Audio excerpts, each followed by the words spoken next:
احلى متابعين، اهلا بيكم. النهارده هنعمل مع بعض المنين او القراقيش بتاع امهاتنا بتاع زمان. الاجازات داخله علينا والعيال بيقرفونا في فطارهم، وعايزين نفطر ايه ولا ما نفطرش ايه، مع كوبايه شاي او شاي بلبن واحلى فطار.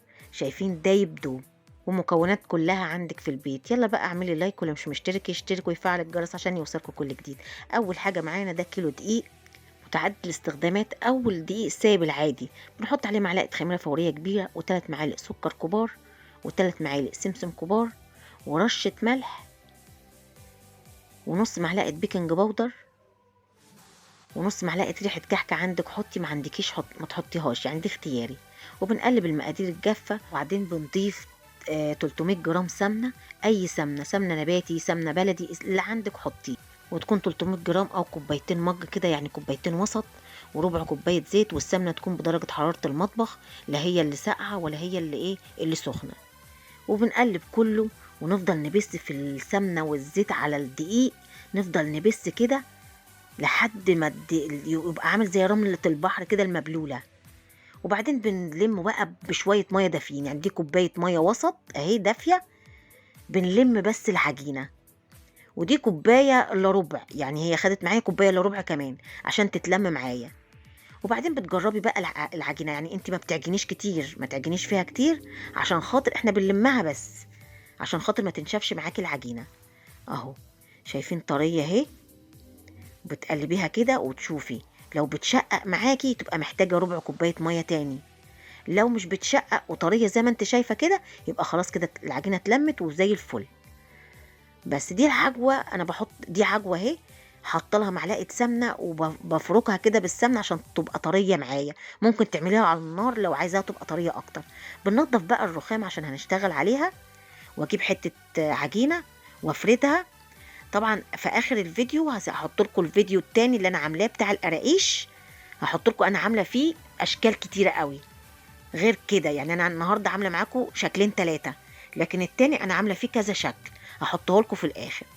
بحط العجوه افردها على عجينه، وبعدين بجيب النص اللي هو ما فيهوش عجوه على النص اللي فيه عجوه، وبدبدبها كده وبقطعها.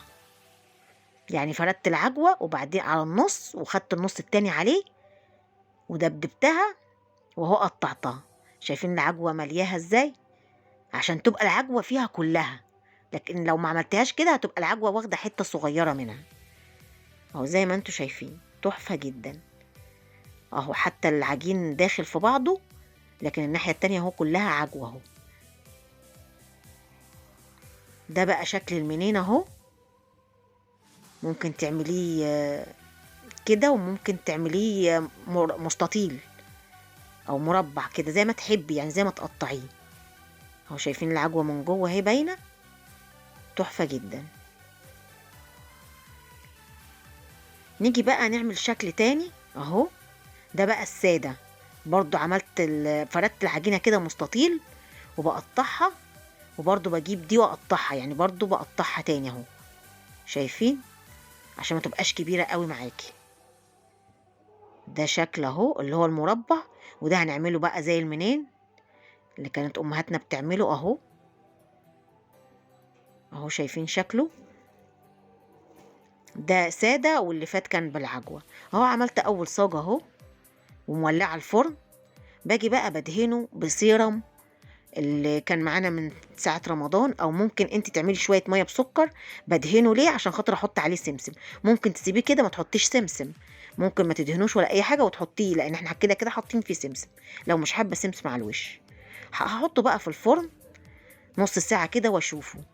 بجيب بقى الشكل التاني، بعمل الشكل التاني اهو. فردت العجينة خالص وبفرد عليها العجوة خالص برضو كلها، وبدوس عليها كده عشان خاطر تلزق فيها وتتفرد.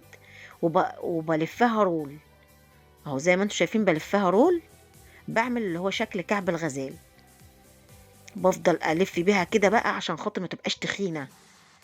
بلفها جامد كده عشان ما تبقاش تخينه معايا، وبقطعها بقى. ده شكل كعب الغزال اهو زي ما انتوا شايفين.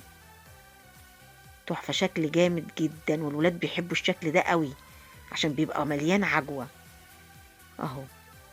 الفيديو هحطه لكم في الاخر اللي انا عملته معاكم قبل كده، في اشكال اكتر من كده. ده برضو بدهنه اهو بالسيرم، وعشان احط عليه سمسم على الوش. برضو ممكن ما تحطيش، ممكن مش لازم يعني سمسم على الوش، لان احنا حاطين فيه سمسم في العجينه. اهو الصاج طلع. بعد نص ساعه بتشوفيه احمر من تحت، بتولعي الشوايه تديله اللون الحلو ده من فوق. بعد نص ساعه بتشوفيه، اول ما يحمر من تحت بتولعي عليه الشوايه. شايفين السوا بتاعه تحفه، السوا كده حلو جدا من تحت ومن فوق. والنار لازم تكون وسط، نار الفرن تكون وسط، ولا عالية ولا واطية، تكون وسط. شايفين دايب ازاي؟ تحفة بجد. هوريكم برضو السادة اهو، ده السادة اهو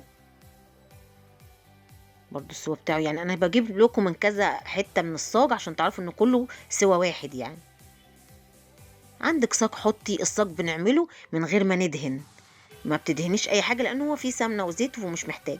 ادي الصينيه اهي، دي لو عندك صاج او عندك صينيه، انا بوريكم الاتنين.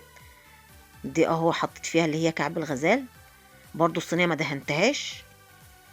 شكله برضو السوا برضو من تحت. بعد نص ساعه بشوفه احمر، خلاص ما احمرش بسيبه يعني كام دقيقه تاني، ممكن 5 دقايق تاني، 10 دقايق تاني، حسب الفرن بتاعتك. والنار تكون وسط عشان يستوي من جوه. انا بحب اللون ده، يعني انا بديله اللون ده عشان انا بحب كده. تحفة جدا ودايب جدا اهو زي ما انتوا شايفين. ده بقى الصاج اللي بعده اهو، عملت صاجين وصينيتين. ده اهو برضو ده الشكل المربع اهو، كله هوريهولكم، بوريكم من كل مكان في الصاج عشان تعرفوا انه استوى واحد. اهو مستوي من جوه ومن بره ومن تحت ومن فوق وكله اهو.